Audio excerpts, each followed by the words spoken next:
چل رہا ہے، غسل کب فرض ہوتا ہے اور غسل کا طریقہ کیا ہے۔ رسول اللہ صلی اللہ علیہ وسلم نے فرمایا ان اللہ لا یستحی من الحق، اللہ تعالیٰ حق بات کو بیان کرنے سے حیا نہیں کرتے۔ تو غسل کے جو مسائل ہیں ان میں بھی بعض دفعہ کچھ ایسی باتیں آتی ہیں جو بظاہر حیا کے خلاف ہیں، لیکن علم کی ایک بات ہے، سیکھنے اور سکھانے میں حیا اگر کریں گے تو پھر ظاہر ہے ساری زندگی جاہل ہی رہے گا انسان۔ اور غسل کے مسائل سیکھنا اس لیے ضروری ہے کہ غسل جب فرض ہوتا ہے تو جب تک مکمل غسل نہ ہو آپ کی نماز ادا نہیں ہوتی۔ رسول اللہ صلی اللہ علیہ وسلم نے فرمایا الماء من الماء، حدیث ہے کہ غسل فرض ہوتا ہے خواہش نفس کے ساتھ جسم سے منی خارج ہونے سے۔ مرد پہ غسل کب فرض ہوگا؟ جب اس کے جسم سے شہوت کے ساتھ منی خارج ہو۔ منی بالکل سفید رنگ کی چیز ہے، ایک ہوتی ہے مزی۔ شہوت پیدا ہونے سے اگر کسی کے مرد یا عورت کے صرف رطوبت خارج ہونا شروع ہو گئی اس سے غسل فرض نہیں ہوتا۔ جب تک مکمل شہوت پوری نہیں ہو جاتی اور مادہ منویہ خارج نہیں ہو جاتا، چاہے احتلام کی صورت میں ہو یا کسی بھی طرح سے ہو۔ مردوں کے ساتھ چونکہ یہ بہت زیادہ ہوتا ہے نائٹ فال کی صورت میں، مردوں پر غسل کی یہ صورت بہت زیادہ فرض ہوتی ہے۔ جیسے ہی بلوغت ہوتی ہے تو احتلام شروع ہو جاتا ہے، ہفتے میں 1 دفعہ 2 دفعہ 3 دفعہ، بعض نوجوانوں کو روزانہ بھی 2 دفعہ ہوتا ہے، جبکہ خواتین میں یہ والے غسل کی صورت بہت ہی کم ہوتی ہے کہ ان کو نائٹ فال ہو یا اس طرح سے غسل فرض ہو۔ ہزاروں میں کسی ایک عورت کے ساتھ ایسا ہوتا ہے۔ ایک صورت تو یہ ہے غسل فرض ہونے کی۔ دوسری صورت کیا ہے کہ جب انسان اپنی زوجہ کے ساتھ ملاپ کرے اور انٹرکورس ہو جائے، چاہے اس صورت میں ڈسچارج دونوں میں سے کوئی ہو یا نہ ہو، لیکن دونوں پہ غسل فرض ہو جائے گا، مرد پہ بھی اور عورت پہ بھی۔ یہ تو مردوں کے غسل کے فرض ہونے کا۔ مردوں کے غسل میں ایک چیز یہ بھی ہے کہ اگر آپ نے رات کو نیند کی اور صبح آپ اٹھے اور آپ نے کپڑوں پہ نشان دیکھا، اب آپ کو یہ پتہ نہیں چل رہا کہ یہ منی کا نشان ہے یا مزی کا ہے، تو بھی آپ پر غسل کرنا فرض ہے۔ یہی سمجھا جائے گا کہ یہ آپ خواب میں ڈسچارج ہوئے ہیں۔ عورت پر جو غسل فرض ہوتا ہے ایک اور صورت میں ہوتا ہے کہ جب خواتین کو ایام آنا بند ہو جاتے ہیں، حیض یا نفاس سے جب پاک ہو جائیں تو بھی ان پہ غسل فرض ہے۔ یہ تو غسل کی فرضیت سے متعلق احکام تھے۔ کچھ چیزیں ایسی ہیں جن میں غسل سنت ہے، فرض نہیں ہے۔ جمعہ کے دن غسل کرنا رسول اللہ صلی اللہ علیہ وسلم نے بہت زیادہ تاکید کی ہے۔ سنت کی 2 قسمیں ہیں، سنت مؤکدہ اور سنت غیر مؤکدہ۔ مؤکدہ وہ ہوتی ہیں کہ جن کو چھوڑنے کا اگر کوئی معمول بنا لے تو گناہ کا خطرہ ہے اور ایسا شخص قابل ملامت ہے، اسے شریعت ملامت کرتی ہے، برا بھلا کہتی ہے۔ تو غسل سنت مؤکدہ ہے ہفتے میں 1 مرتبہ، چاہے جمعے کے دن ہو یا کسی بھی دن ہو۔ جو مسلمان ہفتے میں 1 دفعہ بھی نہیں نہاتا، وہ کتنا ہی نیٹ کلین ہو، مگر شریعت کی نظر میں وہ قابل ملامت ہے، اسے تانے دینے چاہیے کہ شرم نہیں آتی ہو مسلمان مگر رہتے ہو بھنگیوں اور چماروں کی طرح۔ ملامت تو اسی کو کہتے ہیں نا۔ اس کی دلیل رسول اللہ صلی اللہ علیہ وسلم نے فرمایا، صحیح حدیث ہے، حق علی کل مسلم ان یغتسل کل اسبوع مرۃ، کہ ہر مسلمان پر لازم ہے کہ وہ ہفتے میں کم از کم 1 مرتبہ غسل کرے۔ ہر مسلمان پر لازم ہے، چاہے اس پہ غسل فرض نہ بھی ہو۔ اور کس دن بہتر ہے؟ جمعہ کے دن۔ نبی صلی اللہ علیہ وسلم نے حکم دیا ہے کہ جمعے کے دن غسل کیا جائے۔ امام احمد ابن حنبل کا مذہب یہ ہے کہ جمعے کے دن غسل کرنا واجب ہے، صرف سنت نہیں ہے بلکہ واجب ہے، لیکن جمہور کا مذہب یہ ہے کہ سنت عمل ہے۔ غیر مسلم جب اسلام قبول کرتا ہے تو اس وقت بھی اس کے لیے غسل کرنا سنت ہے۔ جب ہم مردے کو نہلاتے ہیں تو جو مردے کو نہلائے اس کے لیے بھی خود غسل کرنا افضل ہے، سنت عمل ہے۔ عید کے دن غسل کرنا سنت عمل ہے۔ تو یہ وہ تمام مواقع ہیں جن میں غسل کرنا رسول اللہ صلی اللہ علیہ وسلم کی سنت ہے۔ غسل کا طریقہ کیا ہے؟ غسل میں 3 چیزیں فرض ہیں، منہ بھر کے قلی کرنا، ناک میں پانی ڈالنا کہ ناک کی جو نرم جگہ ہے یہ اچھی طرح تر ہو جائے، اور پورے جسم پہ 1 مرتبہ پانی بہا دینا کہ جسم میں بال کے برابر جگہ بھی خشک نہ رہے۔ یہ تو ہے فرض، یعنی یہ کام کسی نے کسی بھی طرح سے کر لیا تو غسل ادا ہو جائے گا، چاہے اس کی نیت غسل کی تھی یا نہیں تھی۔ کوئی آدمی چلتا ہوا جا رہا ہے، پھسل کے تالاب میں گر گیا، پورے غوطے کھا کے باہر نکلا، قلی کر لے اور ناک میں پانی ڈال لے تو غسل اس کا ادا ہو جائے گا۔ البتہ چونکہ نیت نہیں تھی لہذا غسل کا ثواب نہیں ملے گا، ثواب نیت کے بغیر نہیں ملتا انسان۔ دلائل اس کے الگ موضوع ہے کہ اس کی دلیل کیا ہے کہ بغیر نیت کے بھی غسل ہو جاتا ہے، لیکن میں نے بتایا دلائل کا سیشن نہیں ہے، اس میں پھر بات لمبی ہو جائے گی۔ تو یہ تو ہے فرض، پورے جسم پہ پانی بہانا، کلی اور ناک میں پانی۔ سنت طریقہ کیا ہے؟ رسول اللہ صلی اللہ علیہ وسلم غسل کیسے کرتے تھے؟ سنت طریقہ جس پہ جو اختیار کرنا چاہیے وہ طریقہ یہ ہے کہ جب آپ غسل کے لیے بیٹھیں تو سب سے پہلے وہ جگہ دھوئیں جہاں نجاست اور ناپاکی لگی ہوئی ہے۔ نائٹ فال ہوا، کسی کو احتلام ہوا تو جہاں جہاں گندگی لگی ہے پہلے اس جگہ کو دھوئیں، استنجا کریں، شرمگاہ کو دھوئیں اچھی طرح، سمجھ رہے بات کو؟ اس کے بعد ہاتھ دھوئیں اور مکمل وضو کریں، جیسے ہم عام حالات میں وضو کرتے ہیں. مکمل وضو کرنے کے بعد دائیں کندھے پہ پانی ڈالا, لیفٹ سائڈ پہ پانی ڈالا. پہلے زمانے میں تو چلو سے غسل ہوتا تھا, ہاتھ دھو لیے تو اب چلو سے پانی لے کے یہاں ڈالا جا رہا ہے, چلو سے پانی لے کے یہاں ڈالا جا رہا ہے, پورے جسم پہ ملا جا رہا ہے, اور چلو سے پانی لے کے 3 دفعہ سر پہ ڈالا جا رہا ہے. تو آج کل چلو ولو تو ہے نہیں, شاور کے نیچے جا کے کھڑے ہو جاتے ہیں. استنجا کیا, اس کے بعد وضو کر لیا, اس کے بعد غسل کر لیا. اگر کسی نے غسل میں وضو نہیں کیا اور ویسے ہی پورے جسم پہ پانی بہا دیا تو بھی اس کا وضو خود بخود ہو جائے گا. اس غسل سے وہ نماز پڑھ سکتا ہے, کیونکہ بعض لوگ غسل کرنے کے بعد دوبارہ وضو کر رہے ہوتے ہیں. اس کی ضرورت نہیں ہے, کیونکہ جب غسل کرتے ہیں تو وضو والے اعضاء تو خود بخود اس میں دھل جاتے ہیں. یہ ہے غسل کا طریقہ. وضو کیسے ٹوٹتا ہے؟ جن چیزوں سے غسل فرض ہوتا ہے ان چیزوں سے وضو تو بہرحال ٹوٹتا ہی ہے. اس کے علاوہ بھی وضو ٹوٹتا ہے. اس سے پچھلے لیکچر میں نے کچھ تفصیل بتائی تھی کہ نجاست جسم سے کہیں سے بھی خارج ہو جائے یا نجاست نکل کے بہہ پڑے. اگر قضائے حاجت کی جگہوں سے نجاست خارج ہوئی ہے تو نظر بھی آ جائے وضو ٹوٹ جائے گا, اور قضائے حاجت کے علاوہ جگہوں سے اگر نجاست خارج ہوئی ہے, خون وغیرہ ہے جیسے, تو جب تک نکل کے بہے گا نہیں تو اس وقت تک وضو نہیں ٹوٹے گا. سمجھ رہے بات کو؟ وضو کا طریقہ کیا ہے؟ سب سے پہلے دونوں ہاتھوں کو دھویا جائے, 3 دفعہ کلی کی جائے, مسواک کی جائے, 3 دفعہ ناک میں پانی ڈالا جائے. پھر پورے چہرے کو پیشانی, یہ جو ہے جہاں سے پیشانی ہماری شروع ہو رہی ہے اور تھوڑی کے نیچے, تھوڑی جہاں ختم ہو رہی ہے, اور ایک کان کی لو سے دوسرے کان کی لو تک 4 اعضاء ہیں وضو میں دھونا فرض ہیں. 1 چہرہ, نمبر 2 بازو, نمبر 3 سر کا مسا, چوتھائی سر, اور نمبر 4 پاؤں کو دھونا. اس کی دلیل قرآن مجید کی مشہور آیت ہے فَاغْسِلُوا وُجُوهَكُمْ وَأَيْدِيَكُمْ إِلَى الْمَرَافِقِ. اللہ فرماتے ہیں ایمان والو, جب نماز کا ارادہ ہو تو اپنے چہروں کو اور اپنے ہاتھوں کو دھو, سر کا مسا کرو اور پاؤں کو ٹخنوں سمیت دھو. دھونے کا حکم ہے قرآن مجید میں. البتہ سر کے بارے میں یہ نہیں آئے پورے سر کا مسا کرو, بلکہ آ رہا ہے وَامْسَحُوا بِرُؤُوسِكُمْ. با کا لفظ ہے, با آتی ہے تبعیض کے لیے کہ سر کے بعض حصے کا مسا. اب بعض حصے کا قرآن حدیث میں کہیں تذکرہ نہیں ہے, تو اس میں فقہاء کرام کے اجتہادات ہیں. امام شافعی فرماتے ہیں تھوڑا سا بھی ٹچ کر لیا سر کو ہو جائے گا. امام ابو حنیفہ فرماتے ہیں نہیں, کم از کم 1/4 کا ہونا ضروری ہے. سب کے اپنے اپنے دلائل ہیں, ان دلائل میں نہیں جاتا. فقہ حنفی کو جو فالو کرنے والے ہیں تو ان کو چاہیے کم از کم 1/4 سر کا مسا, یہ فرض ہونے کے لیے ضروری. مگر سنت کیا ہے؟ پورے سر کا مسا. نبی صلی اللہ علیہ وسلم دونوں ہاتھوں کو بھگو کے پورے سر کا مسا کرتے تھے ایسے. سمجھ رہے بات کو؟ اور مسا کے جو یہ ٹیکنیکل طریقے ہیں کہ آپ یوں پہلے انگلی بنائیں, پھر یوں لے کر جائیں, پھر یوں گھما کے لائیں, پھر یوں, یہ ٹیکنیکل طریقے حدیث سے ثابت نہیں. مسا کا طریقہ کیا ہے؟ بھیگا ہوا ہاتھ لے کے ایسے پورے سر کو ہو گیا. پھر حدیث میں یہ بھی ہے کہ یوں لے جاؤ اور یہ بھی ہے کہ واپس بھی لے کر آؤ, دونوں طرح سے ثابت. تو ایسے بھی کر سکتے ہیں کہ یوں لے جائیں, اور ایسے بھی کر سکتے ہیں لے کے جائیں اور پھر واپس بھی لے آئیں. دونوں طریقے جائز ہیں, لیکن کم از کم سنت اتنی ہے کہ پورے سر کا مسا ہونا چاہیے. بعض لوگوں کو شو مارنے کا شوق ہوتا ہے, اگر وہ واپس لائیں تو بال ان کے خراب ہو جاتے ہیں, کہتے ہیں یار یہ پھر مسئلہ خراب ہو جائے گا. تو پھر ایسے لوگ صرف یوں ہی لے جائیں کافی ہے. افضل تو یہ کہ یوں بھی لے جائیں, دونوں طرح سے صحیح ہے. بہرحال دونوں حدیث سے ثابت ہیں. سمجھ رہے بات کو؟ اور یہاں ایک اہم مسئلہ بتا دوں, قرآن مجید نے پاؤں کو دھونے کا حکم دیا ہے, پاؤں پہ مسا کرنے کا حکم نہیں دیا. اور حدیث میں خفین پر مسا کرنے کا حکم ہے. تو قرآن اور حدیث کو فقہاء نے جمع کیا ہے. لہذا وہ موزے جن میں آسانی سے پاؤں دھوئے جا سکتے ہیں ان میں چاروں ائمہ کے نزدیک پاؤں پہ مسا کرنا جائز نہیں. سعودی عرب میں جو بعض سلفی حضرات اور یہاں ہمارے ہاں بھی اہل حدیث حضرات نے عام موزوں پر بھی جو مسا کی ایک روایت ڈال دی ہے, اسلاف میں, تابعین, تبع تابعین میں اور چاروں ائمہ کے مذاہب میں اس کا ثبوت نہیں ملتا. اگر اسلاف میں کوئی قائل بھی ہے تو ایک شاذ قول, اکا دکا قول ملتا ہے, ورنہ یہ ائمہ اربعہ کے مذہب کے خلاف ہے. اور جو احادیث جو نقل ہوتی ہیں صحیح سند کے ساتھ ان کے بھی خلاف اور قرآن کی آیت کے بھی خلاف ہے. اس لیے کسی نے عام ساکس پہ اگر مسا کر لیا, جو عام طور پہ آفس پہن کے جاتے ہیں لوگ, اس میں تو پاؤں, آپ اگر ساکس کو پانی کے نیچے رکھیں پورا پاؤں دھل جائے گا آرام سے. تو وہاں کیا ہو رہا ہے کہ قرآن مجید کے حکم کی مخالفت لازم آ رہی ہے, آپ پاؤں دھو نہیں رہے. تو اس لیے ہم یہ سمجھتے ہیں کہ اس صورت میں نماز ادا نہیں ہوگی. سعودی عرب میں بعض سلفی حضرات نماز پڑھاتے ہیں, وہ ایسے ہی کرتے ہیں کہ عام ساکس پہ مسا کر کے نماز پڑھا لیتے ہیں.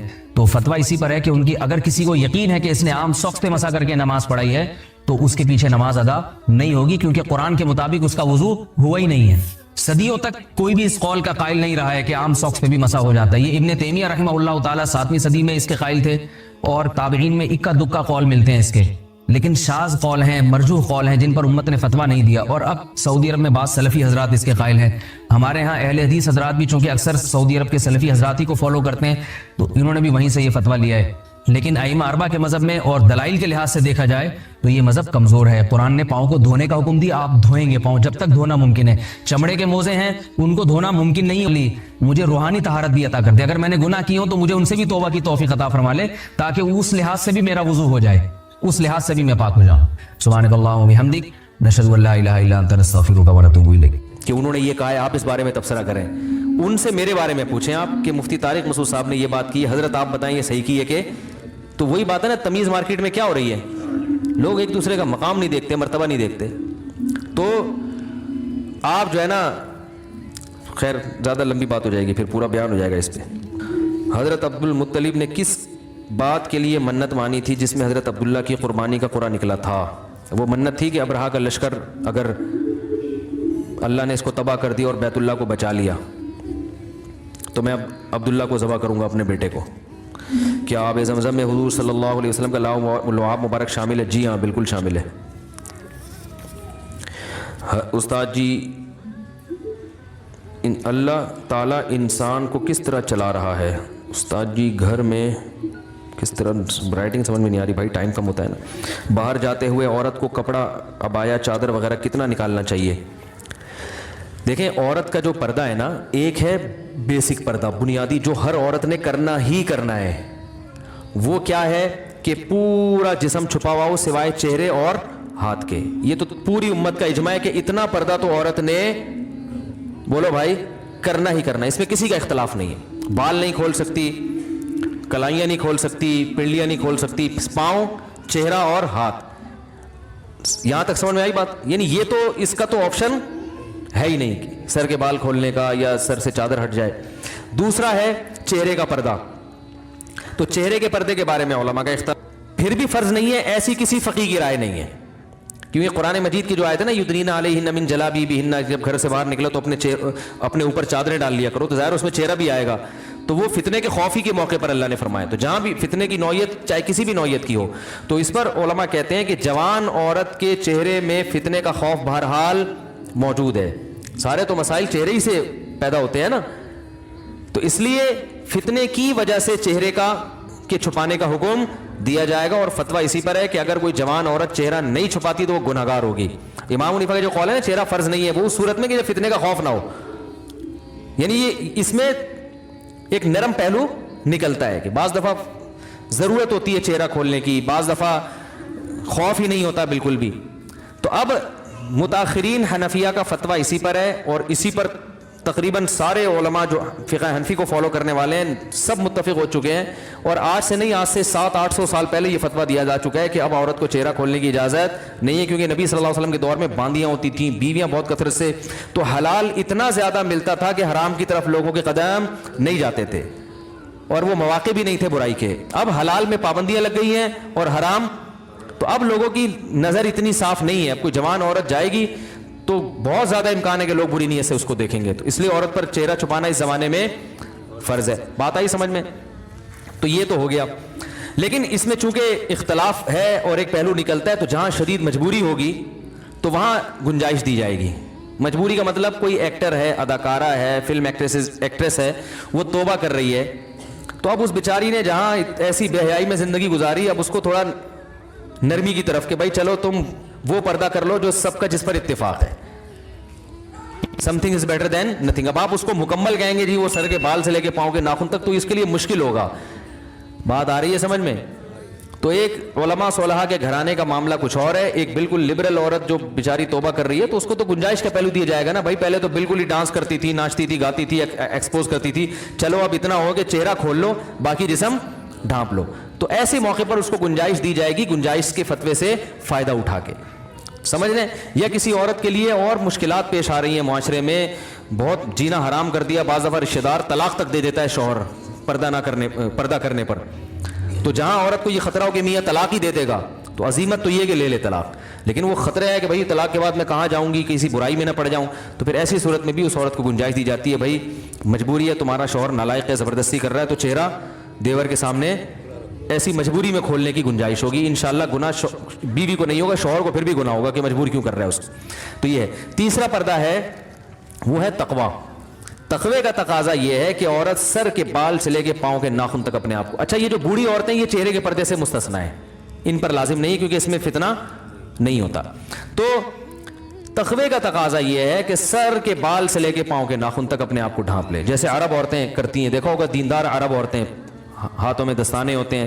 بعض حضرات یہ بھی کہتے ہیں اتنا پردہ اسلام میں نہیں ہے, پورا جن بنا دیا اس کو, ایسا یہ غلط ہے. اسلام نے پردے کو اپریشیٹ کیا, جتنا زیادہ اپنی مرضی سے عورت تو ایسے موقع پر اس کو کہا جائے گا چہرے کا پردہ کریں آپ, باقی جتنا پردہ کام کاج کے دوران اگر کچھ تھوڑی بہت کلائیاں کھل جاتی ہیں یا ہاتھ کھل جاتے ہیں وہ معاف ہیں. امام یوسف رحمہ اللہ سے صراحتاً منقول ہے کہ جوائنٹ فیملی میں اگر گھر چھوٹا ہو, عورت برتن دھوتے ہوئے اس کی کلائی کھل جائے اور دیور کی نظر کلائی پہ پڑ جائے تو انشاءاللہ گناہ نہیں ہوگا, کیونکہ اس سے بچنا بہت مشکل ہے نا. آستین پوری یوں کر کے وہ برتن دھوئے گی تو آستینیں گیلی ہوتی ہیں, تو تھوڑا بہت اس کو آستینیں چڑھانی پڑتی ہیں, احتیاط کے باوجود بعض دفعہ نظر پڑ جاتی ہے. ہمارے یہ بھی فرمایا کرتے تھے عورت جوائنٹ فیملی میں پردہ کرے, چہرہ چھپائے, لیکن اگر بے احتیاطی میں چہرے پہ دیور کی نظر نہ چاہتے ہوئے غلطی سے پڑ جاتی ہے تو کوئی بات نہیں, معاف ہے. کیونکہ اب گھر میں رہتے ہوئے اتنی بے احتیاطی ہو جاتی ہے, اس میں زیادہ مسئلہ کھڑا کریں گے تو گھر کا ماحول خراب ہوتا ہے. تو پردہ کرے چہرے کا, لیکن اگر کبھی غلطی سے بے احتیاطی ہو جائے تو انشاءاللہ معافی ہے. لیکن میں آپ کو ایک بات بتاؤں, جو محتاط لوگ ہیں نا, ہمارے ایسے بہت سے اساتذہ ہیں جن کے گھروں میں کئی بھائی ہیں ماشاءاللہ, بیویاں بھی ساتھ رہتی ہیں, وہ کہتے ہیں 10 سال ہو گئے ہم جوائنٹ فیملی میں کبھی ہماری نظر اپنی بھابھی پہ نہیں پڑی. وہ بتاتے ہیں کہنے غلطی سے بھی نہیں پڑی. تو تمیز اگر ایک دفعہ مارکیٹ میں آ جائے نا تو وہ ایسا غلطی سے بھی ہوتا نہیں, لیکن بہرحال ہو جائے تو معاف ہے. یار ہم تو 10 سال سے رہ رہے ہیں, کبھی نظر بھی نہیں پڑی, اکٹھے رہ رہے ہیں نہیں پڑی. تو وجہ اس کی ہے کہ ان کو پتا ہوتا ہے بھائی بیگم آ رہی ہے یا بھابھی ہے, بھابھی آ رہی ہے تو نظر وہ خود ہی نیچے کر لیتے ہیں. بھائی ٹھیک ہے انہوں نے کھانا رکھا, چلی گئی, نظر پہلے سے نیچے. جس کی نگاہیں خراب ہوتی ہیں نا وہ پہلے دروازے پہ یوں کر کے دیکھ رہا ہوتا ہے.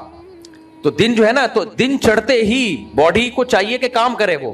تو اس لیے اللہ تعالیٰ نے صبح کے وقت میں خاص ایک انرجی الگ سے پیدا کی ہوتی ہے ہماری باڈی کا. صبح کو شوگر لیول حالانکہ کئی گھنٹوں سے کھایا پیا نہیں ہوتا ہم نے, تو وہ اسی لیے بڑا ہوتا ہے کہ اس کو آپ کام میں لے کر آؤ. ہم اور پراٹھے پھوڑ کے اور بڑھا دیتے ہیں وہ. تو جب آپ نیچرلی صبح بھوک لگتی بھی نہیں ہے, فجر کے بعد نہیں لگ رہی ہوتی بھوک, اللہ یہ کہ عادت ڈال لو. تو کوئی بھی جانور دیکھ لو آپ, صبح اٹھتے ہیں, انگڑائیاں لیتے ہیں, رات کو مغرب کے بعد وہ اپنے ڈڑپوں میں چلے جاتے ہیں. تو صبح نکلو آپ, کام کاج کرو, پھر آپ کی بھوک چمکنے لگے گی, پھر آپ کھاؤ, مزہ نہ آئے پیسے واپس. لیکن ہم لوگوں نے اپنی باڈی کو خراب کر دیا ہے, وہ اب سیٹ ہونے میں ٹائم لگے گا. خراب ہو چکی ہے ہماری باڈی, نیچر پہ تھوڑی ہے. بہرحال ناشتہ کر لیں, کوئی خلاف شرع نہیں ہے یہ. کچھ میں نے تو نیچرل بتایا کہ نیچرل کیا ہے, 2 ٹائم کا کھانا ہے. باقی کوئی ناشتہ کر رہا ہے تو کوئی وہ کر لے, ڈاکٹر اگر کسی کو کہہ رہے ہیں کر لے, میرے سے پوچھ کے نہ کرے, خود ہی کر لے. آپ حکیم تاریخ چغتائی صاحب کے پیچھے ہاتھ دھو کے کیوں پڑ گئے ہو بغیر دلائل کے؟ اگر دلائل ہیں تو مستند حوالوں سے جواب دیا کریں. یعنی میں تاریخ چغتائی پہ بخاری اور مسلم کے حوالے پیش کروں جی, یا قانون کی فلاں کتاب کے صفحہ نمبر 3 پہ لکھا ہوا ہے کہ تاریخ چغتائی کی وظیفوں کی کوئی حیثیت نہیں ہے. حوالے دینا, دلائل دینا اس کے ذمے ہوتا ہے جو مدعی ہوتا ہے, دعویٰ کرتا ہے. آئی بات سمجھ میں؟ مثال کے طور پہ آپ میرے پاس آئے, مفتی صاحب میرے سر میں درد ہے, میں نے پیناڈول نکال کے دے دی, 2 گولی کھا لو. آپ کہیں اس کی کیا دلیل ہے کہ یہ درد سر کی گولی ہے؟ میں کہوں بھائی دیکھو گوگل پہ جاؤ, سرچ کرو, ڈاکٹروں سے پوچھو, سب کہہ رہے ہیں کہ جس کے کھوپڑی سیٹ کرنی ہو اس کو 2 گولی پیناڈول کھلا لو. دلیل کس کے ذمے ہے؟ گولی کون دے رہا ہے؟ علاج کون کر رہا ہے؟ میں کر رہا ہوں نا. تو اس علاج کے صحیح ہونے کی دلیل کس کے ذمے ہوگی؟ میرے ذمے ہوگی. آئی بات سمجھے؟ اب آپ میرے پاس آئے, سر میں درد ہے, میں نے 2 گولی پیناڈول دی, آپ کہہ رہے ہو مفتی صاحب دلیل دو, یہ گولی ٹھیک ہے. میں کہوں تو دلیل دے کہ یہ گولی نہیں ہے. وہ کہے گا بھائی کسی چیز کے نہیں ہونے کی دلیل تھوڑی ہوتی ہے, دلیل کسی چیز کے ہونے کی ہوتی ہے, نہیں ہونے کی تھوڑی ہوتی ہے. تو جناب طارق چغتائی صاحب اور ان جیسے عاملین جو آ رہے ہیں نا, کینسر یہ کھاؤ, گردے میں پتھری ہے یہ وظیفہ, گھٹنے میں تکلیف ہے یہ والا وظیفہ. آپ ان سے پوچھیں حضرت آپ وظیفوں کی پوری ایک فیکٹری بن چکے ہیں, آپ کے پاس ان وظیفوں کے مؤثر ہونے کی کیا دلیل ہے؟ سمجھ میں آ رہی ہے بات کہ نہیں آ رہی ہے؟ یہ دلیل عاملوں سے پوچھی جائے گی, مجھ سے نہیں پوچھی جائے گی. تو آپ لوگ کہتے ہیں انہوں نے علوم حاصل کیے ہوئے ہیں, ان کے پاس کیا ہے؟ علوم. آپ ڈاکٹر سے پوچھیں آپ کے پاس کہاں سے علوم آئے, وہ آپ کو یونیورسٹی کا حوالہ دے گا, کتابوں کا حوالہ دے گا. آپ ان سے پوچھیں کہاں سے علوم آئے, کسی کے باپ کا بھی حوالہ ان کے پاس بولو نہیں. باقی لوگ ایک اعتراض ہی کرتے ہیں کہ ہمارے اکابر بھی تو وظیفے بتاتے تھے. دیکھو قرآن کی کچھ آیتیں ایسی ہیں جو اس موضوع سے مناسب ہوتی ہیں, اس موضوع سے کیا ہوتی ہیں وہ. اس کی مثال ایسے ہے, آپ کی بیوی آپ کو تنگ کر رہی ہے, تو کسی بزرگ نے وظیفہ بتا دیا، ربنا ہب لنا من ازواجنا وذریاتنا قرۃ اعین، اے اللہ ہمیں ہماری بیویوں اور اولادوں کی طرف سے آنکھوں کی ٹھنڈک عطا فرما. تو یہ قرآن کے مضمون ہی یہ کہہ رہا ہے کہ یہ دعا یہ ہے کہ بیوی کو نیک بنا دے. تو یہ تو دلیل ہے نا خود بخود، آیت کا مطلب ہی یہ بن رہا ہے. اب آنکھ خراب ہو گئی اس کی بھی وظیفہ، ناک خراب ہو گئی اس کا بھی وظیفہ، اور ناخنوں پہ سرسوں کا تیل، کیا دلیل ہے؟ کون سی رپورٹ ہے؟ یہ تو پورے وظیفوں کی ایک فیکٹریاں ہیں جن کا دھندا اسی پہ چل رہا ہے. تو اس لیے دلیل ان عاملوں سے پوچھی جائے گی، مجھ سے نہیں پوچھی جائے گی. اور میں بولتا رہوں گا ان عاملوں کے خلاف دو وجہ سے، کہ اللہ نے مجھ سے دو دین کی ایسی خدمتیں لی ہیں کہ میں سمجھتا ہوں میرے جیسا نالائق آدمی 3 باتوں کی وجہ سے شاید بخشا جائے. 3 باتوں کی وجہ سے. یقینی طور پہ تو کوئی نہیں کہہ سکتا بخشنے کا، لیکن مجھے اپنے اعمال کا پتہ ہے. میں نیک آدمی جیسا آپ لوگ سمجھتے ہیں، اللہ کرے ایسا ہی ہوں، لیکن ہر شخص کو اپنا پتہ ہوتا ہے کون کتنے پانی میں ہے. 3 نیکیاں اللہ نے مجھ سے ایسی کروائی ہیں کہ شاید اس بیس پہ اللہ مجھے بخش دے. نمبر 1، حضرت مفتی عبدالرحیم صاحب سے عقیدت اور تعلق. سمجھ آ رہی ہے بات؟ شاید اللہ ان کے مریدوں میں شمار کر کے مجھے بخش دے، کیونکہ پیر اگر بہت نیک ہو نا تو اللہ سے امید ہوتی ہے کہ شاید اللہ کہہ کہ چل تو بھائی تو آخری وقت تک ان کے ساتھ ہی چمٹا رہا تھا، چل تو بھی چلا جا. تیرے اعمال تو اس قابل نہیں ہے، لیکن اتنے بڑے بزرگوں سے تیرا تعلق تھا، مفتی رشید احمد صاحب جیسے بزرگوں سے تجھے محبت تھی، حضرت مفتی عبدالرحیم صاحب جیسے نیک لوگوں سے تجھے عقیدت تھی. ساری دنیا ان کے خلاف ہو گئی تھی تو پھر بھی ان سے چمٹا رہا تھا. چل نالائق، ٹھڈا مار کے کوئی فرشتہ کہتا چل بے دفع ہو جا، بھیجنا تو نہیں تھا تجھے لیکن چل دفع ہو. شاید اس بیس پہ اللہ مجھے بخش دیں. نمبر 2، یہ میں نے جو شادیوں پہ لوگوں کو لگایا ہے نا، ہزاروں لاکھوں لوگ شادیاں کر چکے ہیں، ملتے ہیں، یہ زنا سے بچے ہیں. اور خدا کی قسم ان کا زنا سے بچنے پر مجھے اتنی خوشی نہیں ہوتی. انہوں نے جن لڑکیوں سے نکاح کر کے ان کو زنا اور ڈپریشن سے بچایا وہ زیادہ بڑی نیکی ہے.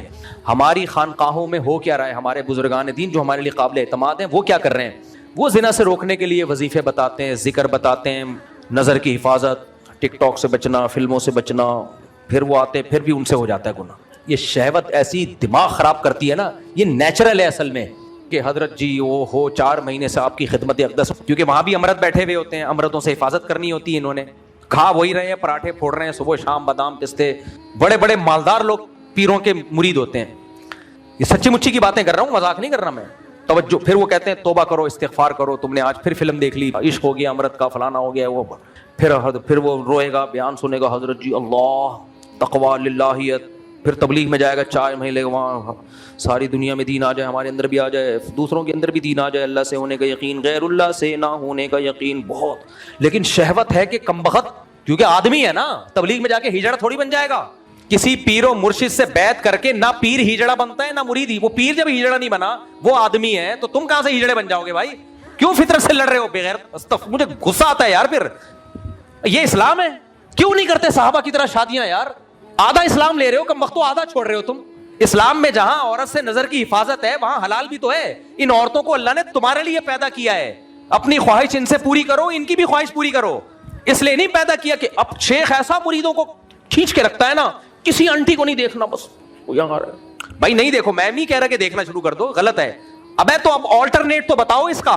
مرد ہے اس میں ٹیسٹوسٹیرون لیول یہاں تک پہنچا ہوا ہے، مردانہ ہارمونز ہیں، اور جتنا عورت سے بچتا ہے نا مردانہ قوت کم ہونے کے بجائے اور بڑھتی ہے. یہ جو فوج فلمیں دیکھتے ہیں تو چھکے بن چکے ہوتے ہیں، ان میں تو ڈیزائن ہی ختم ہو چکی ہوتی ہیں. جو نہیں دیکھ رہے ہوتے، نظر کی حفاظت کر ہوتے ہیں، وہ تو بم کا گولہ بن چکا ہے. وہ نہیں آ رہی میرا خیال ہے بات. جب آپ نظر کی حفاظت کرتے ہو نا اور موویز سے بھی بچتے ہو، ٹک ٹاک سے بھی، تو آپ میں یہ شہوت کم نہیں ہوتی. اندر سے کیا ہو رہے ہوتے ہو؟ مردانہ وجاہت بڑھ رہی ہوتی، آواز مردانہ ہو رہی ہوتی ہے آپ کی، آپ میں یہ بڑھ رہی ہوتی ہے. تبھی تو پھر اس کا آلٹرنیٹ کیا ہے؟